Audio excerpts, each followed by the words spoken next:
Welcome to Center of Light. Everybody, good to see you tonight. 1 second, let me do some refreshing, make sure I can see everyone who is with us tonight. Hello, beautiful souls. Tonight we're going to be talking about, seriously, a very powerful, needed spiritual subject / conversation. Hello, Gail, Paige, Kim, Gary, Mary, Rena, everyone welcome. I've been seeing lots of social media posts about the subject of which I'm bringing forth tonight. I think we need to get in the garden, the spiritual garden, right? Not only pull out the weeds, you got to pull out the roots. The weeds will grow back. Tonight I am going to be speaking very bluntly, on purpose, deliberately, with all love.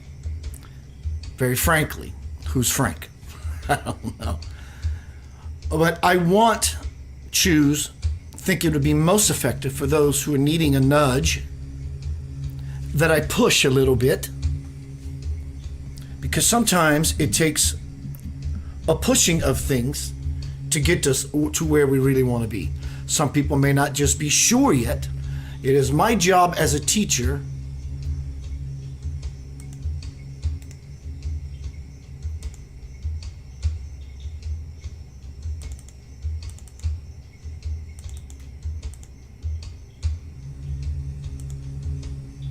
to know how to push. What's up, Carl Laperoux? Kiefer baby. He's been calling me that since we were boys. Kiefer baby. What's up, Carl? So tonight we're going to be talking about El Diablo, the devage, the devil. This is not to make fun of your belief system, but actually, said correctly, it's definitely to bring such a belief system to light. Because that's exactly what it is. It's a belief system. There is no proof. Well, people come back from near-death experiences and say they went to hell. Your life gone wrong on any level is hell. So you can't blame it on another said locale, which really is the lower astral plane. So-and-so came back from a near-death experience and they said, hell is real. Hello, Lynn. Your experience, one's experience of what they would deem as hell is real. It's all the connotation. It's all the dogmatic, old world spiritual stuff attached to it that makes one unclear about the truth. You can believe whatever you want to believe about anything. No one can take that away from you. Even if they try to take it away from you, no one can take it away from you because it's within you. No one can go inside of you and stick things nor pull things out. You can't do it. So it comes down to what tonight is about. Center of Light, self-responsibility. Growing up in South Louisiana, Carl Laperoux will validate this or vouch for this. There was a saying called, don't sleep with your foot out from under the covers tonight because the devil's going to get your toes. You can believe what you want to believe. No one can ever take that away from you. And no one is making fun of your situation or your belief in said things about anything. But when some people's nonsense goes so far as to infect other people, that's a different story entirely. Someone asked me some years ago, they kind of liked my work and works of the like. And so they asked me, what is a good time or a good age to teach your child about the devil? And I said, never, never, never. Let's say it's real. If you don't know it exists, it's not real. So distracting a child's spiritual development, human spiritual development, to become all that they are, putting such things in their head keeps them away from the true focus, which is straightforward. God is straightforward. God is not behind you in your situation. People will hold on to these beliefs these dogmatic religious beliefs religiously, one, they don't know how to let go. And the other is that it causes a cognitive dissonance. I have a big presentation for you tonight. And it's my job to be very thorough because I care. You never put the idea in a child's head about an erroneous devil. Never. You just don't do it. They'll come across it in their life and they'll just look at it and, that's got to be fairy tale. And some people may say, well, Keith, you should be teaching your children, we should be teaching our children this because this is the opposing force of God. If God has an opposing force, that is not the God I follow anyway. The God I follow is it. There is nothing else. There is no opposing force for the absolute cosmic universal truth that binds and holds even the things we see as separate together. That's the one I'm interested in. The force of the source that lays everything out and says, I am the forever one. I am the forever one. Carl Lapperoux says, I watched the movie Good Will Hunting. What a great movie. Last night, you remind me of Matt Damon in that movie. How you like them apples? Will Hunting, you also have an uncanny ability as always, as long as I've known you, blessings, brother, to learn and master without being taught. You've always been aware. Brother, back at you, of course. Carl, let's keep moving. Let me give me some water and we're going to get right into this big old presentation sandwich I made today. It's all over Facebook. At least I live in the Bible Belt. So, of course, I associate with a lot of people in this region. Again, my heart is open, my heart is pounding, and I'm sending that energy to you. It's not about making anyone look any certain way. I'm open to learning everything every day. I always find myself in a cognitive dissonance. All right? I made a meme last night that says, between these two, you've ever seen the picture of the devil and Jesus arm wrestling? That's the image you hold. Between these two, which one is real? Reality. It is your choice, but deviating from the truth is called cognitive dissonance. Either way, both will lead you to the same place. One will get you there lickety split, and the other will take eons. So a belief in a devil, how is that going to get me there? But it will take eons. Because through such belief, you're bringing said about karma, which brings about said about grace, which brings said lesson, and one finally eventually receives it as a blessing, and they move up another rung of the ladder. This is really going to get you goat.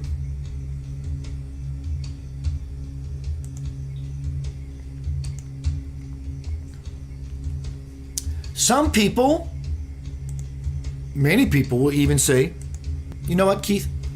I believe in a devil. Let me share with you what's transpiring on an energetic level, a thought level, an emotional level, a physical level, and a spiritual unconscious level. I believe the devil is real. I believe in a devil. When you tell someone that you love, you ready for this? You cannot paint yourself out of this corner, no matter who you are, no matter, including myself, no matter what it is about. But in this regard, we're talking about center of light tonight, center of light, self-responsibility. The devil's going to get your toes. We blame things on the devil. Remember in the 60s, the sitcom Rowan Martin's Laugh In? And the saying was, the devil made me do it. I was tempted by the devil. That is releasing all of your responsibility on a figment that does not exist, and you will always be in a power-sapping mindset. But when people believe in a devil, when you believe in someone you love, your child, a best friend who's about to take on a new task, and you tell them, I believe in you, right? I believe in you. My friend who's doing this new job and they're not sure if they should do it, I believe in you. Your child is about to be in a talent show or a this or a that and try a science fair, and your parents support you and says, John or Jill Doe, my son, my daughter, I believe in you. What you're saying is I support you in your vision. So when someone says, I believe in a devil, you are supporting a vision. If you go to a church and the whole time, let's say the church session lasts for an hour, 50 minutes of the church, the mass, the session, they talk about God. Fantastic, fantastic, I love it. And 10 minutes of this time, they focus on the idea of a devil. They've wasted 10 minutes of someone's time. Because the devil is not the goal. The goal should never be broken, focused. So when someone says, I believe in a devil, they're actually reinforcing it to be true because they're pouring their energy into the idea. When the devil and God are held up against each other, what's the truth?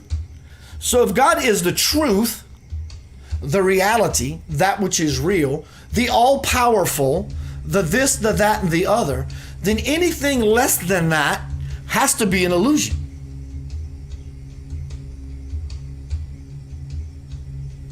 One who believes in a devil is farthest from liberation.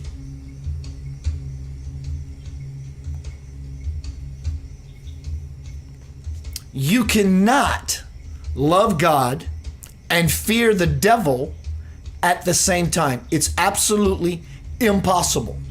On every possible level, it's impossible to do that. So why would one want to waste their time fearing a devil, like said church congregation, for the 10 minutes they talked about an erroneous devil? Why would someone want to fear a devil when the whole time they can be loving God? So God is the truth. The devil is supposedly not only full of lies, but the only reason a devil can tell you lies is because it's the embodiment of lie itself.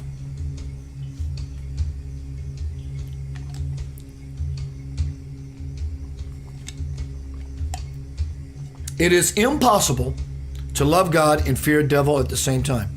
If you look in the definition, the Webster's dictionary, look up the definition. Try this. Please take me up on it. I'm very well learned. This is not a challenge. It is a challenge. Challenge. Or just go look for yourself for validation of what I am saying or offering to you. If you look in the dictionary for the definition of fear, it's going to speak of two things: reverence and awe. Look it up. Fear. Revering something. Do you realize that in a fearing of something, you're actually bowing down to a power lesser than the all? You're submitting, you're being seduced by an illusion. You know, it caused one hell of a contusion. Look it up.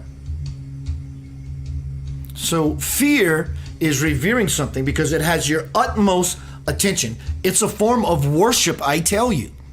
Fearing a devil is a form of worship. You're giving credence to something that Jesus himself said, bro, I'm about to knock you out. You better go somewhere else. Same with the Buddha. When he became enlightened, an image of his mirage self appeared to him to say, and for Buddha to say, as the earth as my witness tells me you are not real. And it dissipated and Buddha became illumined. But Keith, there's proof. People went to hell in a near-death experience. They went to an experience, but your life gone wrong on any level is hell. Hello. Many people found hell just over a year ago when we all got locked into jail, locked into hell. frigid, cold hell. Some people found God. So which one is the truth? Some people found hell, and this is not trivializing or being sacrilegious to against anyone's life that whatever could have come along. Nor is it making anyone special through said times who had something magnanimous happen to them in a beautiful way. Because you see, ultimately, it's all beautiful. And in such a way, we will make the grade, the difference between those who understand the truth and those who don't, is the length of time it takes to get from here to the ultimate eternal there, which is actually here. Now, God is omnipresent, beyond time. It's always here now. You will ultimately get there. You might like incarnating over and over and over. That's fantastic. If you do such things, I would hope you do it consciously so you don't constantly break your pinky toe into spiritual furniture that's been rearranged in your spiritual consciousness house. Moving forward. Welcome, everyone. So remember, when you believe in a devil, you're saying, I believe you. I believe you are real. That's why you are affecting me.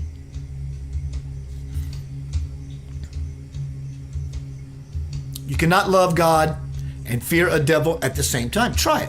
Hold an image of God in your heart and love it. You stay there, you won. The game's over. Now, try to hold that image of God in your heart and go turn around the other way and fear and surrender and reverent and awe to an idol idea. Try it. Actually, in this moment, imagine yourself looking at a demonic force or devil as a reality. And then when you do, you've lost sight of the truth because you can only think one thing at one time.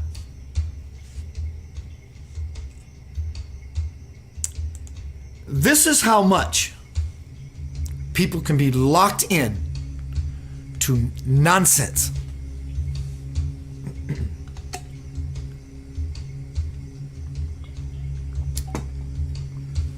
Nonsense. I had it. I got over it.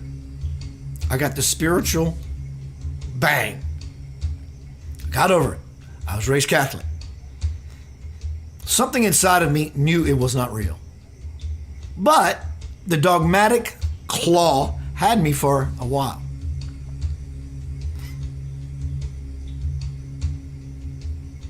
It's ingrained in a lot of people, and they know the truth. But something will not turn up. They're in a devil's grip, if you will. They are gripped by the devil on levels they're not even aware of. And they will talk. A good talk, and fantastic. At least they're graduating to some level. But they won't walk the talk. I'll tell you why. A few days ago, on my social media stream, this came across. Keep in mind, I live in the Bible Belt. The place what is known for punishment, believing in a punishing God. Therefore, the devil's there to take care of God's dirty work. Think of that. Go to heaven. You get a glimpse of heaven because you go to heaven. God judges you and throws you to his security guard. And you get beat the crap out of on all kind of possible ways. Think about that idea. Really, really think about that. Well, Keith, God didn't put us in hell. It's the choices we made. And the choices we make every day, all day long, no matter on what dimension we exist, will bring us to a blissful state or one of absolute emotional pain. This is how ingrained this is. Someone posted this meme or this quote or this, and I loved it. It was very cool. And I actually supported by chiming back the same thing said differently. And you're going to hear me inflect and accentuate two words. Carl says, Keith, you were telling me this exact same thing when we were children. So I want you to focus on two words. The way it was expressed in the meme and the way I came back and supported it. In fact, I gave it a love heart to say, bro, that's cool. And then I want to follow up with their response after. And they go into cognitive dissonance. Because what happened is I validated their idea to the level they're not used to actually sincerely moving into the absolute truth when they even said it themselves. Let me share that with you. The meme was, this is how much people can get locked in. The devil wants you to worry about what's next so you can't enjoy what's now. That's absolutely true.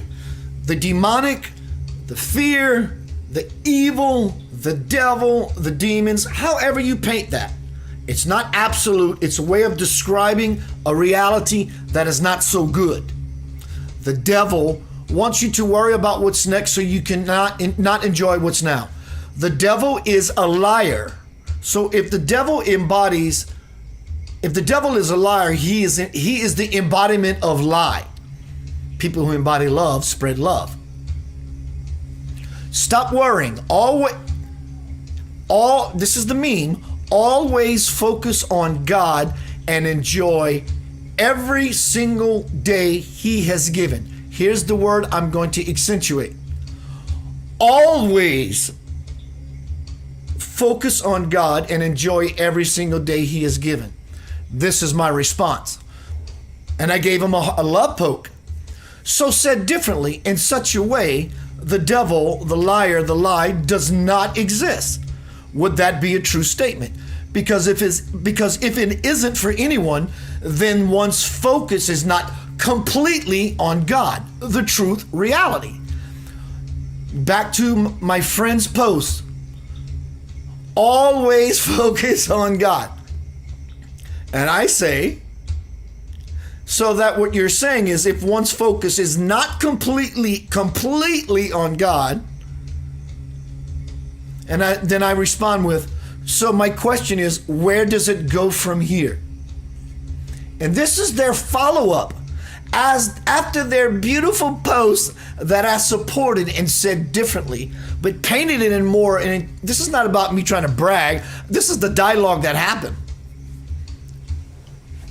And after I made my post, which is so said differently in such a way, the devil does not exist because your focus is 100% on God.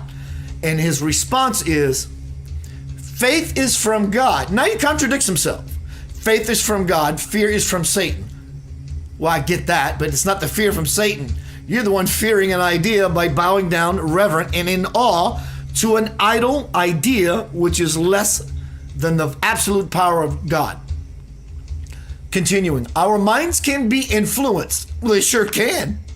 From a perspective of faith or of fear. That's absolutely true. However, we ultimately must choose to have faith knowing in the end and everything's going to be all right, or live with a fearful mindset of paralysis. So if the choice has truly been made, there is no spirituality about a devil whatsoever. So there's no point even talking about it. Trying to compare these two as if they're in a slugfest. People actually believe there's a war in heaven. Chew on that. Do you believe there's a war in heaven? And if you believe there's a war in heaven, the first image that comes to your mind is a slugfest. These angels and these demons are fighting it out. Remember what I said about I live in the Bible Belt. Here, in the religions that are here, they believe in punishment, spanking. Now you know why it's called the Bible Belt. So these demons and these angels are having a slugfest in heaven for territory. It's a territorial battle. Just being in the presence of a divine energy, the darkness does not exist. That has to be true on all levels, from spirituality to physics to quantum mechanical physics to metaphysics. Here's a darkness. Devil, Satan, evil, just simply darkness in a house because the lights are off. Turn the light on and everything becomes illumined. In fact, darkness can't even get to heaven because the light is so intense, it simply dissipates layer after layer, going up. You cannot be dark and exist near anything that's light.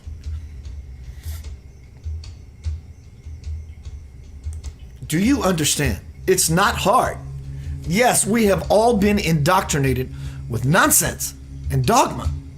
And some people don't want to be shaken out of their cognitive dissonance, and that's their choice.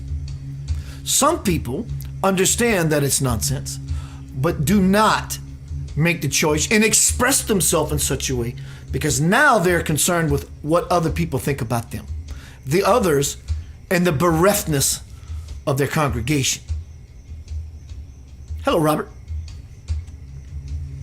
Do you know that hell was a trash heap, a garbage site, and it was a Gehenna? So says biblical scripture.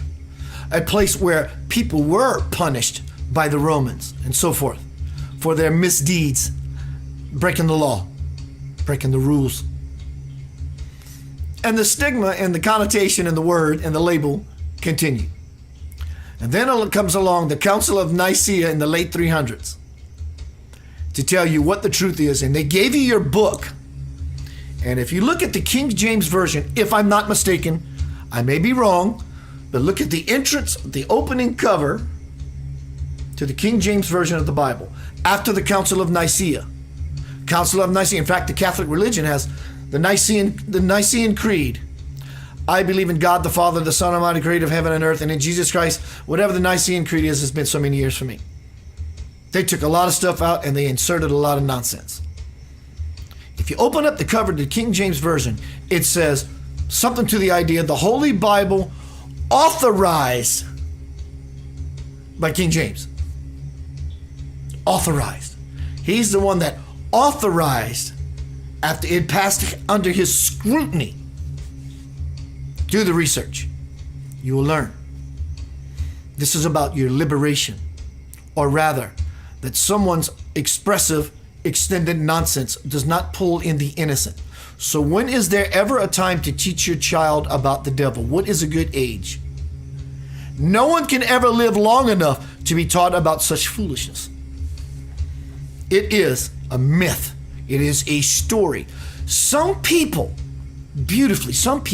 need said dogmatic ideas to keep them in line, because without it, they will create so much tomfoolery and trouble for themselves. So it's a way of putting them in check and holding them to a code of conduct.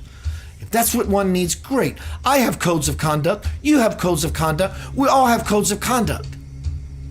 So in such a way, it's all analogous and it's all applicable all across the board for everyone, no matter how you carry yourself, what you believe in, what you don't believe in. But what I am offering to you tonight in this presentation is specifically that this pitchfork,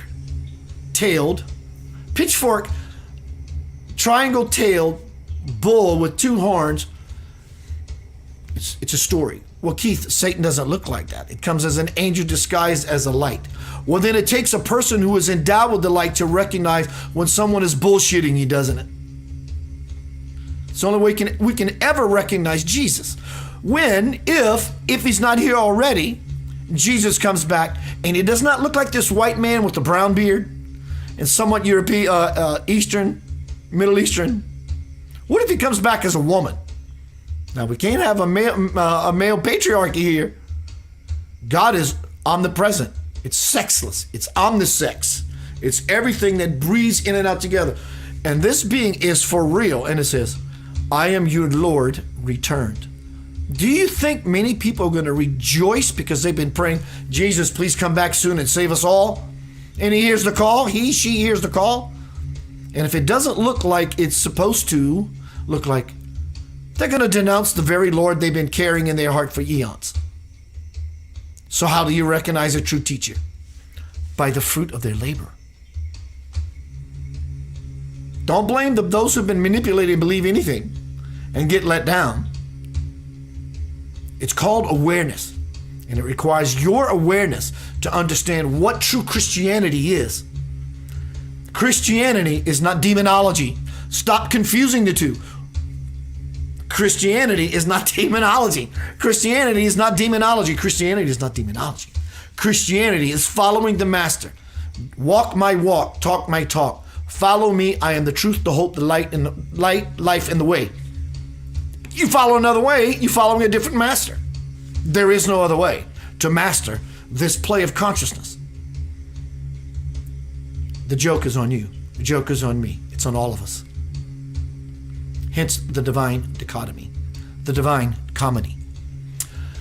I'm now going to move into, hey, Terry, what's up, brother? Terry says the war is within individuals. It's within you to acknowledge, manifest your being, light or dark or both.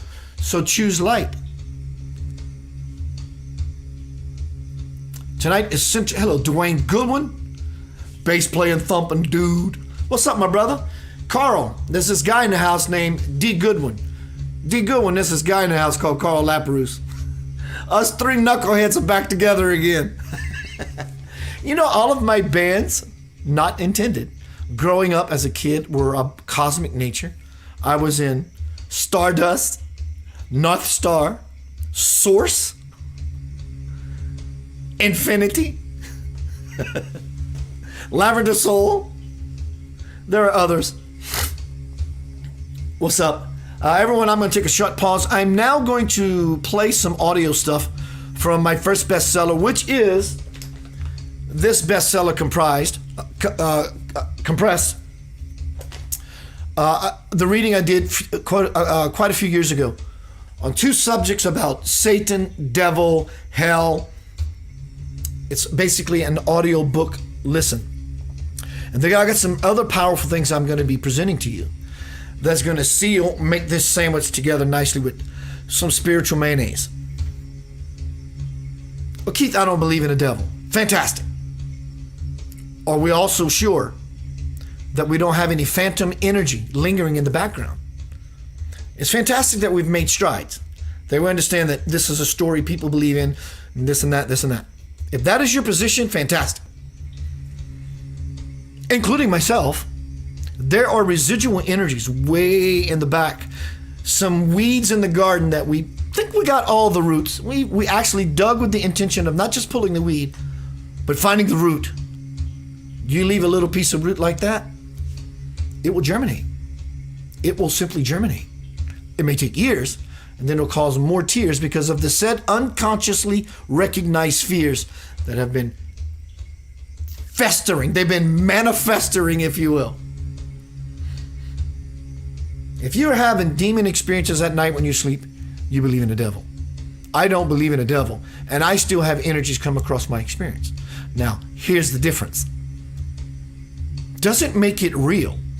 The level that you act or react will validate your belief in said things. When I was being raised Catholic, a devil or demons would appear to me. I would wake up in cold sweats because I couldn't run fast enough. Sometimes I have these experiences, but the difference is this. Bro, did you really just show up and try to manipulate me? Seriously? What's up, David Tolucci? Bro, my account was shut down, so I finally wanted to come around and say hi, David. Good to see you, brother. So if you believe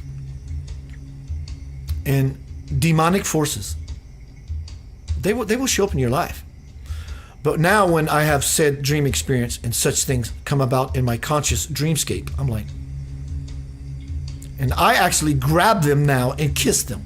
And the last thing they want is love because their vibration is too high. It's too much light. They can't stand it. They leave me alone. And sometimes I'm left in a demonic experience only to try to figure out this Chinese arithmetic. And if I can't figure it out, I just launch myself to another reality. So tonight is Center of Light, self-responsibility. The devil made me do it. Horseshit. You chose to bow down to a power other than the absolution of things. And it's okay. Do you like the result of said choice?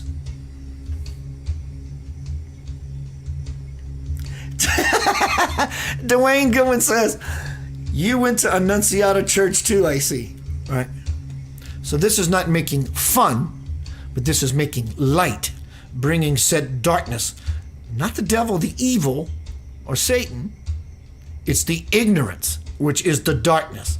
that one plummets themselves into by buying into that which was sold. And it was taught, and we bought. So without blame of anyone, it's about tonight is Center of Light responsibility, self-responsibility. That way, no one can no longer say from this point forth, the devil made me do it. Many years ago, I made an audiobook on my first bestseller, but I'm going to play you 2 snippets, audio snippets, probably 8-10 minutes long each. If you're interested in transcending any residuals that any of us can have about fear, devil, afterlife, hell, your life gone wrong on any level is hell. It's not an afterlife life sentence. You're going to be eternal. You're going to live eternally. And eventually you will get there. Where is there? It's here, right now. God is omnipresent. It's here now. But the there that we're talking about is moving down the linear timeline as people with a linear mindset to get to there, which is the ultimate place of here now. God, presence, to be present with presence. Or it's going to take any of us eons of time, because each knock on the head will teach us how to strengthen up and step up and rise up and rank up and level up, ratchet up, move up. It just takes a lot longer. And that's everyone's choice. So I'm going to give you a short video snippet I made about what you focus on, you get. There is no other way. There is no other way. You focus on an illusory devil, you're spending time away from that which is beautiful, pure, and true, and your birthright. You cannot think of fearing a devil and loving God at the same time. You can't do it. So you water the plant, not the weed. And then I'm going to go into an audiobook segment about devil, fear, and what this is all about on levels that most people have never even considered. I'm going to lay it out for you. I love you. Stick around. Water the plant. Water the plant. Don't give your water to the weed. You just wasted some of your life energy. I'll see you shortly.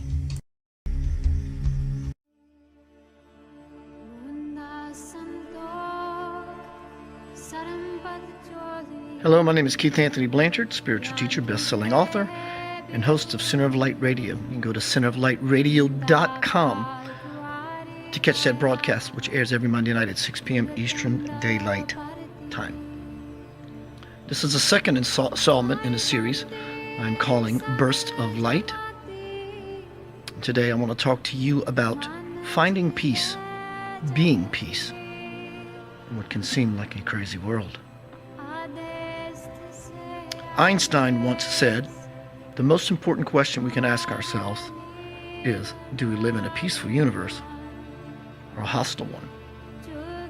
What is your answer? What did you lean into when I asked you that question? Look around you where you live.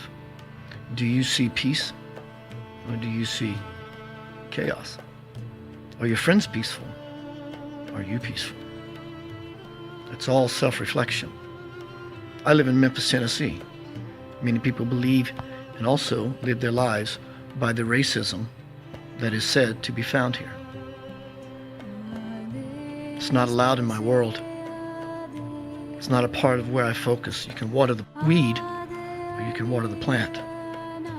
Either one you give your attention to, it will grow. I'm just like you. I look out in the world and I see the difficulties that are happening. People starving, people dying. Seems like an accelerated rate at that. Everybody has a purpose. Everybody's here for a reason. Everybody's life, ironically, the most amazing transition in life is death. And people leaving the world by the droves. Are you seeing pain and suffering in the world? Have you ever thought that possibly, just possibly, the people who live in Africa or any third world country where there's a lot of starvation, it's not only that we are here to help through our compassion, but have you ever stepped back from the picture enough to ask yourself the question, is it possible that they are here to teach us that compassion? When you see life from this sort of perspective, it takes on a whole new meaning. A whole new meaning. It creates a whole new experience, not only for yourself, but for those around you, because you become a burst of light. Hence the title of this series. This is how the world will be changed, one person at a time. And it begins to exponentiate and spread like wildfire when people see the joy and the glee and the bliss that you're having, and the success that you're having, and the smile on your face, and that how you have changed your lifestyle from focusing on whatever you think may be important that doesn't serve you or anyone else. I don't live in a racial society. I don't live with racism inside of myself. I see beautiful people everywhere, every day, efforting to be the best they can. What I'm saying does not excuse people's poor behavior. It takes you off the hook when you forgive them and yourself. It's forgiving, not forgetting.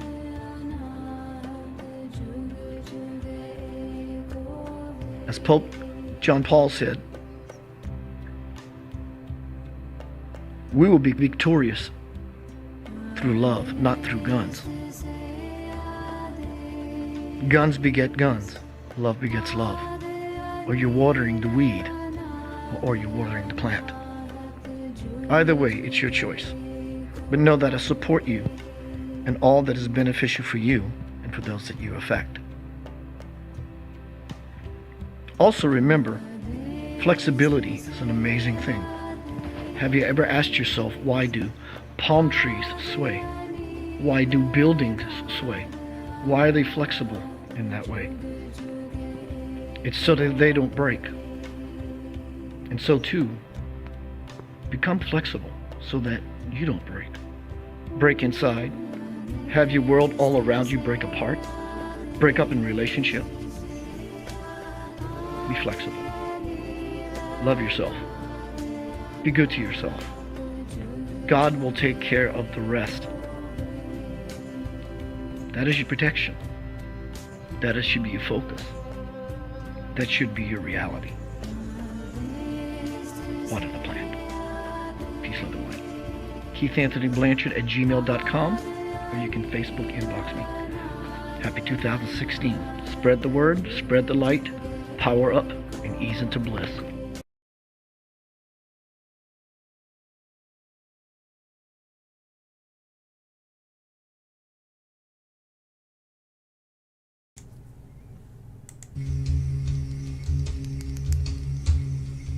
That was 2016, y'all.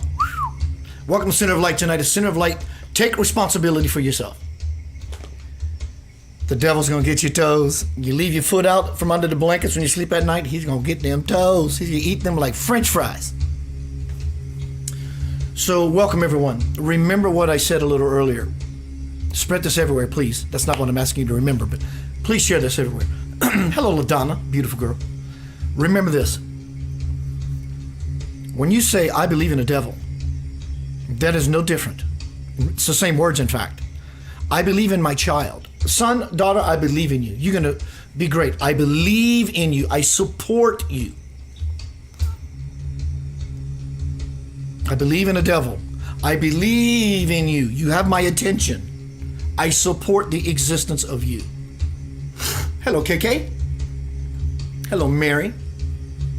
So now we're going to go into the audiobook segment from The Divine Principle that became bestseller in 2010. It's going to be, I'm going to play you two little snippets, they're about 6, 7 minutes each. I will be on the screen somewhere up here with my pretty face. And I may stop and to expound on certain points, but probably not. And then I'm going to share some more information that will become the glue that's going to help adhere all of this together for tonight's presentation. If you're just joining, thank you, welcome. I'm Keith Anthony Blanchard. I'm your brother. I love you. I have to know you to love you. I want the best for you, whatever that is for you, because I believe in you. From my bestseller, The Divine Principle, Anchoring Heaven on Earth, as well as my new bestseller, Homecoming, Crossing the Bridge to the Soul. The links to these books are in these forums. Check it out. Check in. It's about the blessing That's how you win. Video audiobook series, audiobook number 1 on devil, Satan, evil, such things. People should be very selective about where they go for spiritual sustenance. You see, there are some clergy who would never change their views about the devil subject. Why is that? Because the way they perceive God is the way they are most comfortable with. And they do not want to go through all that stuff that they would have to come to another conclusion. These kinds of preachers can be harmful to one's growth, especially that of young people. If you see children or adolescents at a church where such a one preaches, it is very likely they were dragged there, or at least resistant to the idea of going. That is because in their innocence, it hurts them when they hear anything such as God is vengeful, God is jealous, God is judgmental. You are forever going to burn in hell when you die if you do something wrong. But still, they are forced to listen to the separation and punishment proselytizing until they too become hypnotized and join the rest of the congregation in spiritual bereftness. There is no other way to say it. Many of the churches have become the petri dishes where the metaculture of fear is grown and disseminated. Thus, generation after generation, the fear of God has spread like a virus through everyone in these congregations. And that has resulted in ongoing separation and judgment. But even in churches where ministers teach unity with God, there are some in the assembly who have not yet accepted such a concept. Yes, it can be tough for truth ministers to undo the separation imprint that has been pounded into people's heads for years. As long as people remain in such a powerless, power-sapping mindset, imploring a deity to remove their problems will do them no good whatsoever. Understand that spiritual beings are ready and willing to help everyone, but when you pray with no self-responsibility, you can bet that your supplication will be denied. I can tell you that spiritual masters will not take on your responsibilities. What they will do is help you to become divine. Audio bit number 2. Fear keeps you believing that what is not there is actually there. It can take any form to validate you and your make-believe reality. Further, fear energy does not just dissipate. It feeds upon itself in a never-ending loop until you equalize its frequency. Here's an illustration. On a beautiful spring night, you decide to take a walk around your neighborhood. Suddenly, out of nowhere, there appears a big barking dog. Perception, oh no, a dog. Judgment, mean dog hurt me. Feeling, I'm afraid. Thought, what's my best move? Reaction, run. Intention, faster than the dog. Believing that there is something to be afraid of is what helps sustain the wall between you and your liberation. What do you think it will take to help you break on through to the other side? One of the quickest ways for you to become a good craftsman is to practice stretching the minuscule silent space that resides between each thought. I mean meditation. And the more that you can do it, the more that you can reach that deeper space than you were able to get to before, the sooner you will find an even sweeter spot, a space, a place where you can make peace with those lingering fears. Remember what I said earlier. Invite your fears in. Invite your fears in. Thank them and firmly tell them, I no longer need you in my life. Goodbye. And know it to be so. You may say, well, Keith, that sounds all too easy. And what's wrong with that? The self has power to spare, so why not use it? Deeper meditation can only help you to quiet the relentless mind noise of any ego-driven fears and wants. When you meditate, you are holding your power tool in your hand. You must continue to work to remove any fear that is keeping you from manifesting your best life. When you succeed at that, then you will find your way home to divine consciousness, because they are synonymous. Your best life and God are synonymous. Passion is passion. When you're passionate about your life, the passion of the universe begins to move through you, and all will unfold accordingly. At this point in the divine principle, I go into a light meditation and intend to generate a response with this question. Well, that's wonderful to know, but what about those who think they are guaranteed a place in heaven just because they think they have been good? No matter how good someone may be, I guarantee no guarantees if they're only being good because they fear the consequences. Fear is fear. A horse by any other name is still a horse. The only way one can ever become conscious of absolute love is doing the right thing because they want to out of love, not because they have to out of fear. I think I've heard this from you before, but I really didn't understand it until now.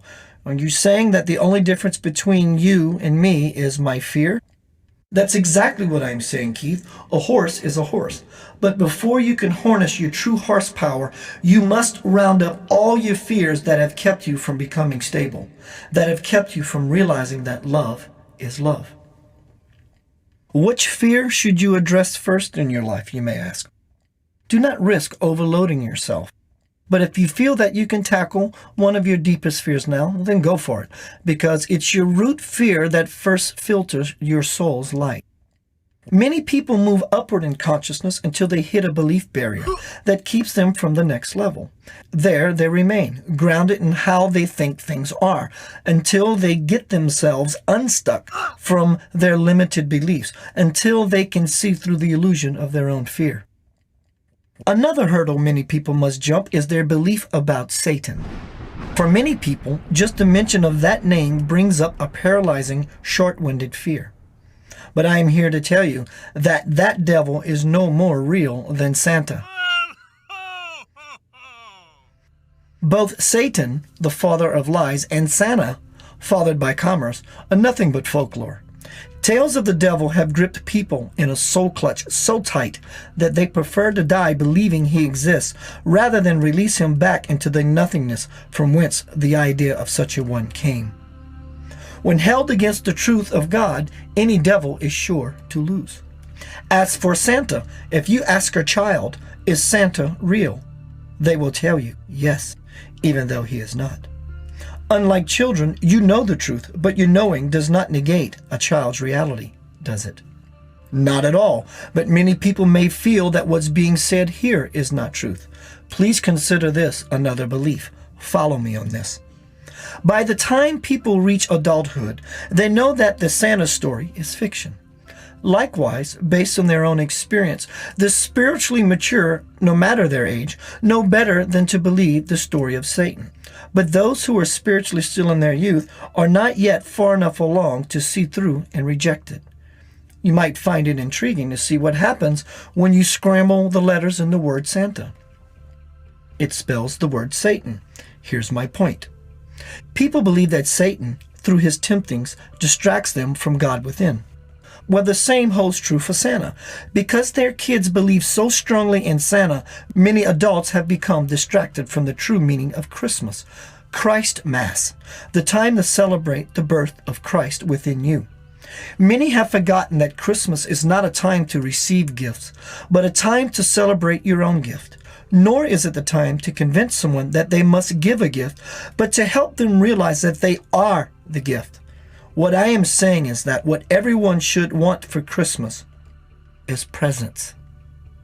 There are many people who still promulgate the message that God is separate from you, holier than thou, and that you can never aspire to God because you are a born sinner, as if it is a sin to be born human. Just be aware, because there are still influential ones on earth trying to pump all of us full of meaningless stuff, and all the while keeping secrets from us. Absolute, definition. Perfect, complete, whole. Not mixed, pure. Not limited, positive, certain. Actual, real, as an absolute truth, without reference to anything else. That which is thought of as existing in and by itself, without relation to anything else. Look back to the definition of fear at the beginning of this chapter. It speaks of reverence or revering. Many do not realize that fearing a devil is actually a form of worship, and that when you fear a devil, you surrender to a power other than the divinity within you. When a devil appeared before Jesus and offered him a kingdom of worldly riches, Jesus knew to refuse it because he knew where his absolute power came from, God within. Let me ask you, if you want to go to the market, do you get there by driving in the opposite direction from where your sustenance lies? No, you do not. You get there by taking the shortest route. If God is your destination and you do not want to spiritually starve, you must take the highway to heaven, because taking the highway to hell can never lead you to the spiritual marketplace. What makes it so tough for people to stay on Highway 1? It's their attitude. What I mean by that is many people choose to live with this damned if I do, damned if I don't attitude, so why bother with God? And it seems like they might be cutting off their noses to spite their face. Yes, but understand why they might do that. Let me ask you, how close would you want to get to anyone you think is planning to throw you in a pit of fire? Well, for me, not too close. In fact, there is no distance far enough away.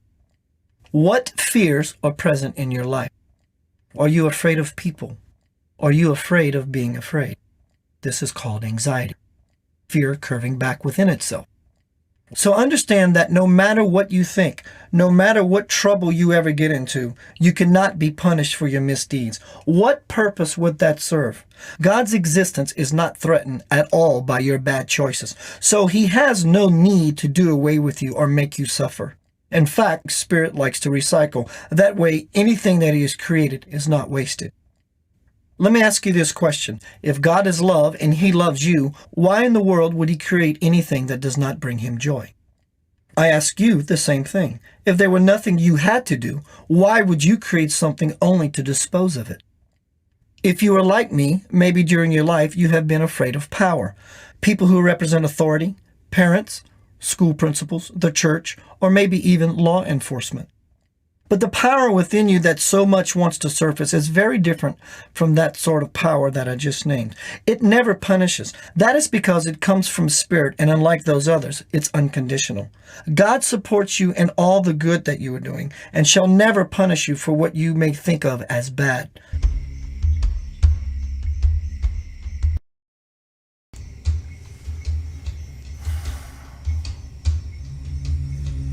Now what?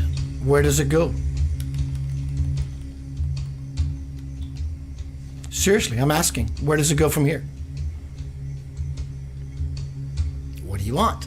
You want to focus on something that does not bring you joy? In fact, it makes you feel horrible, it makes you afraid. And people have asked me in the past, when was the proper age to teach a child about the devil? It's never allowed. It's allowed. You are allowed to do that. It should never happen. Why would you want to instill fear and reverence into your child about something that is not the absolute truth? I was scared as a kid.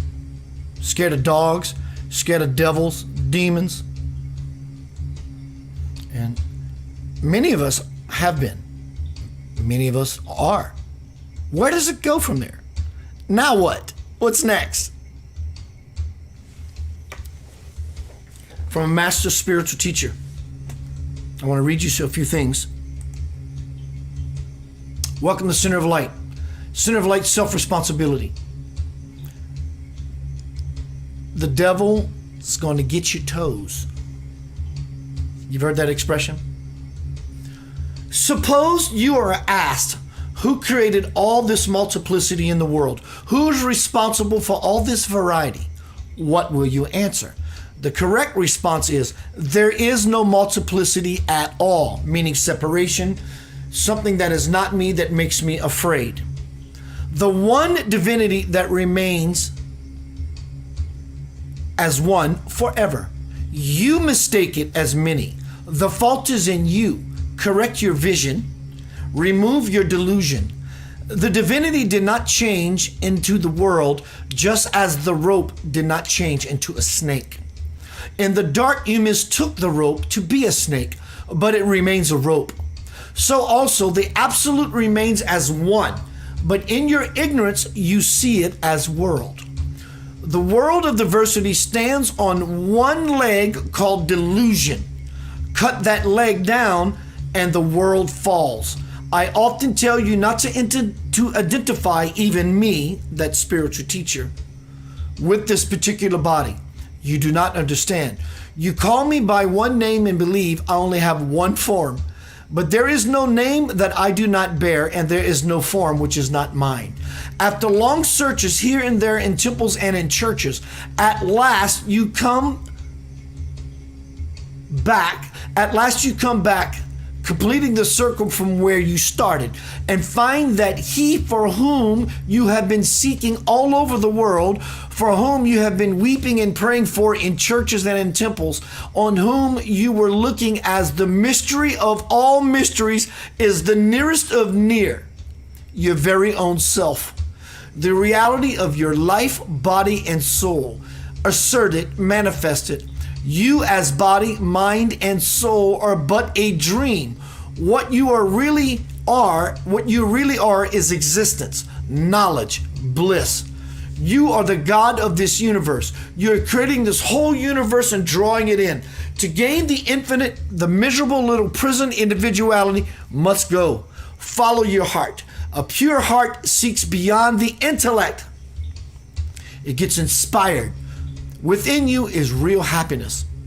Follow the master. Face the devil. It's not acknowledging that there is a devil. Face the devil that you believe or one believes to be true. Follow the master. The master. Follow the master. Seek ye the kingdom of God. I am the truth, the hope, the light, the way. Face the devil. Fight to the end. Finish the game. There is only one voice. It's the voice of conscience.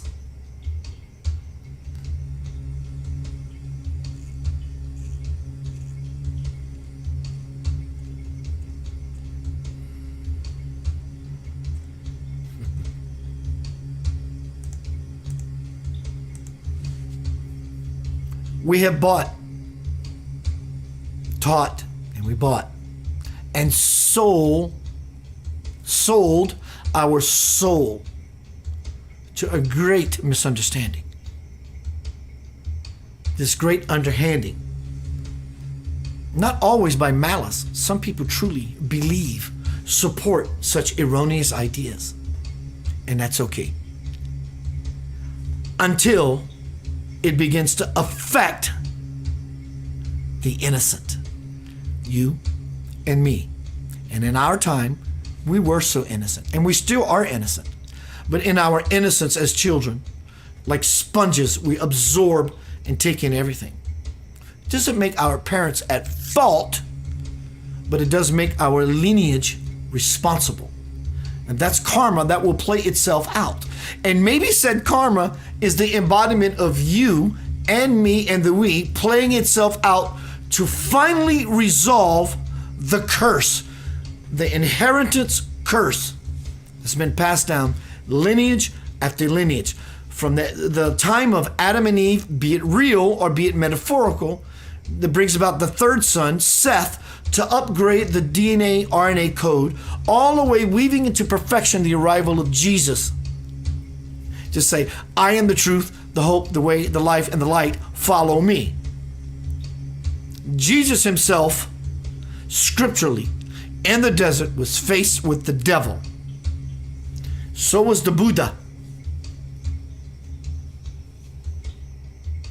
Follow me, the devil said, and I will give you kingdoms. I will give you riches. And Jesus was like, bro, you have nothing for me. In fact, you're not even real. So your belief in evil. I understand evil actions. I get all that. I get all that. But I'm talking about the absolute sense of what is evil, bad, wrong. It's karmically driven by all of us. But by spirit, it's grace. Spirit is always grace. Even in the evil doings, spirit is always grace. Through said evil doings. Sounds like a mushing and meddling words. Okay, I'm okay with that. Because what was so bad for me many years ago that brought me into a dark night of the soul, from this vantage point in hindsight, was the most beautiful thing that helped me find my soul. I didn't find my soul as if it's something other than me. I found myself, which is my soul. The devil can never get your soul. Never. Your soul is the knuckle on the hand to God. This is you, this is me, this is your brother, this is your sister, this is we, this is your friend, this is us as individuals. This is the Christ principle. The knuckles on the hand where everything unites, joins, and originates. The whole hand is God itself. So the devil can never get your soul. Your soul is God itself as an individual expression of the all. You are not the small. In fact, you are the tall of it all. How tall do you feel?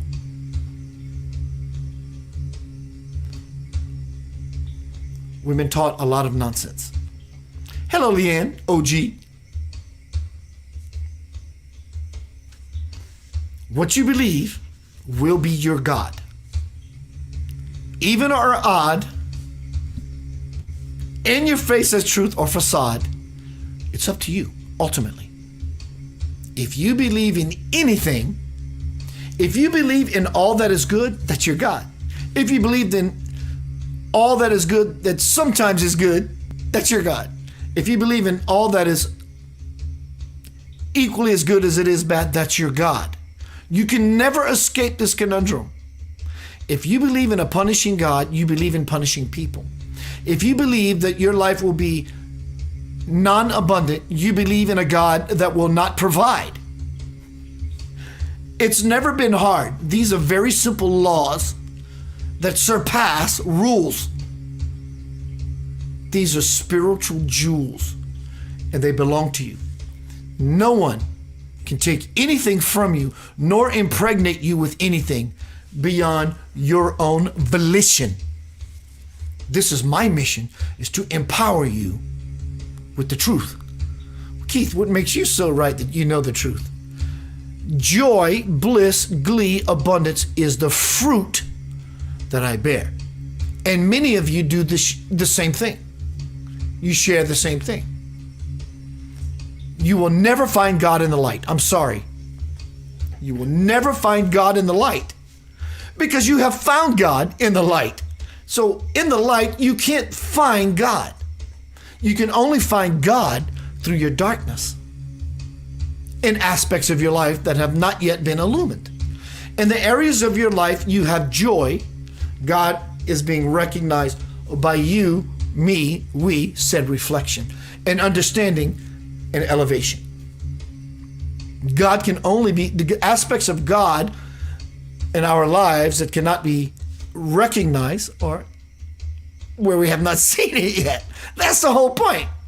Oh my God, I get the joke now. The joke has been on me the whole time. I recognize God in this situation that has been binding and bearing on me for so many years. That's called enlightenment. It's called an epiphany. It's called self-realization. It's called, I get the joke.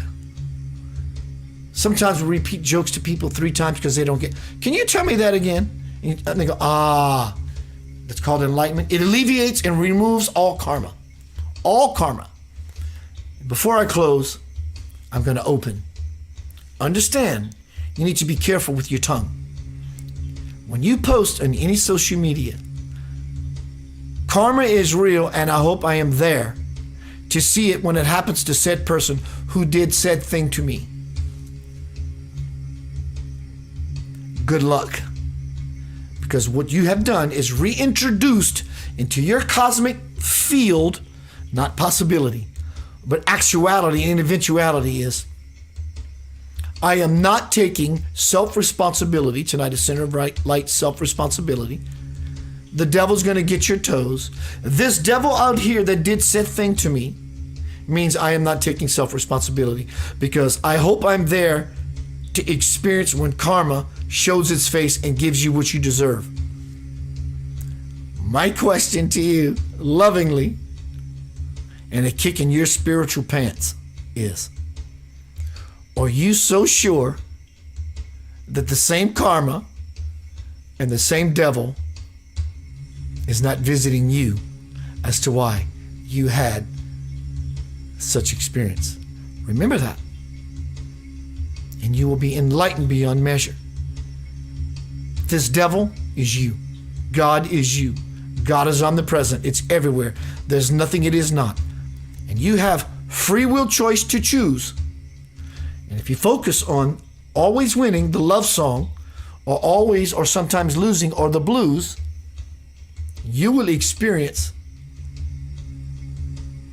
simply what you ask for. What are you asking for? Become clear. My dear, fear is not the choice you want. Or is it?